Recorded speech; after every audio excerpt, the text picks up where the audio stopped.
ইদা যুকিরাল্লাহু ওয়াজিলাত কুলুবুহুম, রবের নাম শুনলে যার দিল কাঁপা ওঠে তারে বলে মুমিন, তারে বলে মুমিন।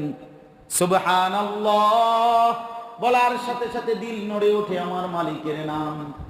আলহামদুলিল্লাহ, আল্লাহু আকবার, লা ইলাহা ইল্লাল্লাহ, কেঁপে ওঠে দিল।